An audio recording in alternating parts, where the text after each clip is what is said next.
Hello friends! Today I'm going to be sharing with you the final part in my Practical Actioning Abundance mini-series, and I'm really excited to have put this together and to be sharing this with you all here because each and every one of these things was super important to me in my journey to full eating disorder freedom. So currently I am on the eve of a holiday, a trip with a group of friends to France for climbing and barbecuing and river swimming and just all of the lovely stuff in hopefully lots of sunshine, and I'm very excited. But I wanted to come on right now and discuss with you a very important aspect of actioning abundance, which is doing what ED labels unnecessary. Now, this takes all sorts of different practical forms, but I want to share with you a handful of the key ones that were really important for me to action in my journey. Firstly, and gloriously simply, if ED says it's unnecessary, do it. Do it. Take the bold opposite action. Wherever, whatever, and whenever ED says or suggests that something is unnecessary, I encourage you to lean in and be bold and do it. A commitment to doing all of the things that my ED said was unnecessary was crucial in my recovery. And I remember very many different situations where there was varying levels of resistance to making this happen, but that was the resistance that I absolutely had to push through, to press through, to get to a place of full freedom. Secondly, we come back to that all-important fundamental recovery commitment of honouring all hunger. I think there's a lot to be said in recovery for predicting eating disorder resistance, predicting suggestion from your eating disorder that honouring all of your hunger without restriction is unnecessary, is excessive, is unrequired, etc., etc. And whilst that prediction isn't going to eradicate resistance, it's not going to get rid of doubt and fear and backlash, but what it does do is it puts you in the powerful position that when you come face to face with that resistance, that guilt, that backlash, that suggestion of excessiveness or unnecessariness, don't think that's a word, but we'll go with it, that when you come face to face with that, you know what it is. You know who's talking in that. You know what lies behind that. You know to identify eating disorder in that.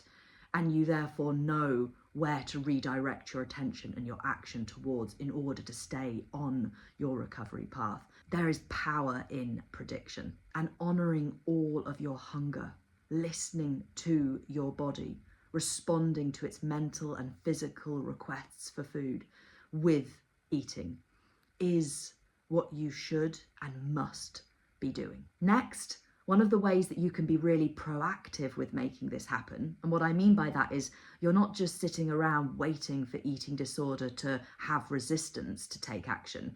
You're being proactive. You're taking the bull by the horns. You're committing to seeking out eating disorder tendrils, to snuffling around to see where that resistance is and to rebel against it wherever you find it. This requires proactivity. And one of the ways that I found helpful to be proactive in doing things that my eating disorder labelled unnecessary was proactively adding to meals, adding sauces, sides, getting seconds, thirds, fourths, saying yes to things above and beyond. So much of this overlaps with other aspects of the actioning abundance approach that I took, but it really is about seeking out the things that eating disorder does or might label as unnecessary or excessive and making it happen. And wherever your proactivity results in eating disorder resistance, dig in, be bold, and repeat. Repetition in this really is your absolute best friend. Another of the ways in which I purposefully did what ED labelled as unnecessary in my recovery was to add to orders when I was out. Something I recognised inside my eating disorder that was a disordered, restricted behaviour was my tendency to alter or change orders when I was out and about. Sometimes it was significant, and sometimes it was subtle. And I know when I quit Quasi that one of the things I had to get honest with myself about was this lingering tendency to make subtle or slight adjustments to how things were served or made in restaurants, in cafes, or when I was out and about and ordering. And this was one of the things that I had to tackle purposefully, proactively, boldly, and rebelliously in recovery. I had to call out those behaviors and stop them. And then something I found really helpful was to actually purposefully be bold in the opposite direction, to add the bacon to the burger, to add the toppings to the chips, to add the option of the extra side that you could get. I had to say yes, I had to lean in to all of those opportunities, both reactively when they came my way, but also proactively. And finally, this concept also applies to rest. Wherever ED suggested that doing XYZ was lazy or unproductive, I had to do that thing. I had to lean into the things my eating disorder labelled as excessively restful, as unnecessarily lazy. I had to do that. I had to be proactive and reactive in making that happen. And whilst there was a huge amount of resistance to doing this at the time, so much fear-based judgment and fear-based resistance and backlash from my eating disorder, so much suggestion that by doing this in the now, I was just going to get into a habit of never doing anything, or I was going to get into a habit of being lazy and unproductive. And if I did this, I was just going to spend the rest of my life sitting on the sofa and watching telly and never achieve any of the things that I wanted to.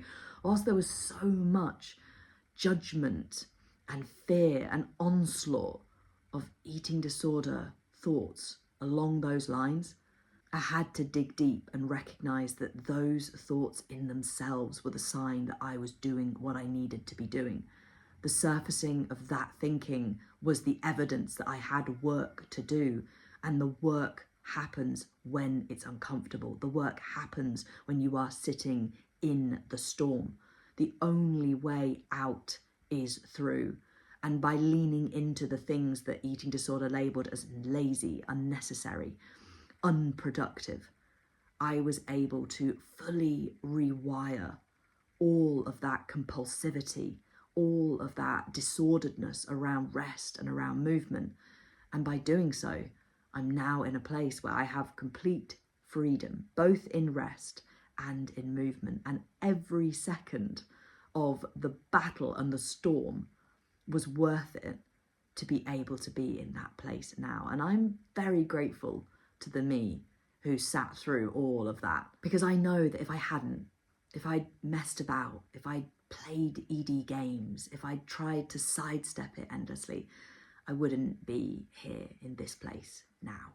So that brings me to the end of this Practical Actioning Abundance mini-series. I really hope that you found it helpful. I hope you've been able to gather up various bits and pieces from it and put them into action in your own recovery journeys. As I always say here, this is not just a listening space. This is not just a thinking space. It's not just a talking space. This is a doing space. And the whole purpose of this mini-series was for me to share with you some of the key, practical, actionable things that I did in my journey to be able to get fully free. So on that note, thank you as always for your love, your support, your sharing, your comments, your likes, your subscribes, all of the things means so, so much to me. And until the next time, I hope that you're having a lovely day, and I'll speak to you very soon.